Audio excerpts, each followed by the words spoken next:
Sur le tourisme de loisirs, on a une offre qui s'amplifie, on est ravis. Je rappelle, le ratio, c'est 70% tourisme d'affaires, 30% tourisme de loisirs à Toulouse. Eh bien, le loisir est devenu non pas un à côté, mais essentiel. On démarre maintenant un concept de tourisme des 4 saisons. Et là, vous savez qu'il y a le Festival des Lanternes qui va démarrer au 1er décembre jusqu'au 31 janvier, donc 62 soirées de 18h à 23h. On attend à peu près 600 000 personnes. Donc là aussi, une activité pour les hôtels, pour le commerce d'une manière générale.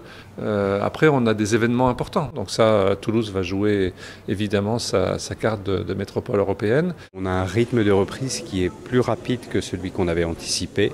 On est notamment sur des taux d'occupation dans le centre-ville qui sont assez proches de ceux de 2019, avec peut-être un différentiel de l'activité de 10%, mais rien à voir avec l'année dernière où on avait perdu la moitié de l'activité.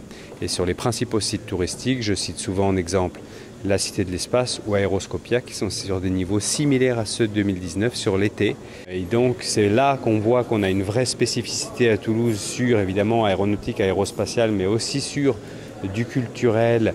On a eu beaucoup de festivals cet été, les essentiels, mais aussi les instantanés qui ont permis de faire vivre la ville. Donc tout ça a enrichi l'attractivité de la ville.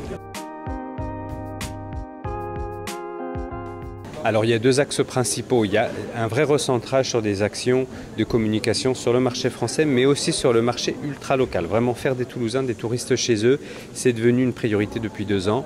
Après, il y a un autre axe qui est celui de la réactivation des lignes aériennes, puisque l'aéroport est encore en souffrance aujourd'hui. On est à peu près entre 50 et 60% d'un trafic normal. Donc on essaie, nous, de réactiver ce trafic aérien, mais pas sur un modèle de city break traditionnel avec des séjours très courts, mais vraiment sur un modèle de séjour plus étendu, Toulouse camp de base, en collaboration avec la Haute-Garonne et la région Occitanie, pour faire de Toulouse un lieu de séjour de 4-5 nuitées. Voilà vraiment la stratégie de l'Office de tourisme de Toulouse aujourd'hui.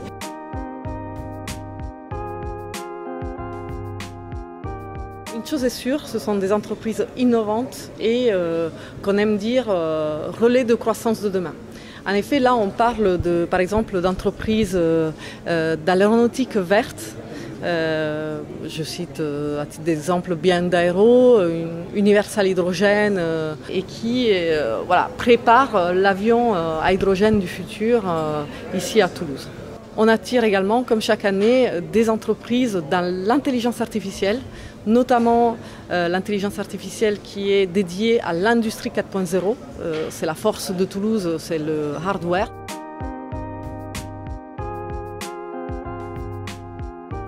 Grâce au Meet, on accueille des événements de 5 000, 6 000, 10 000, 12 000 personnes.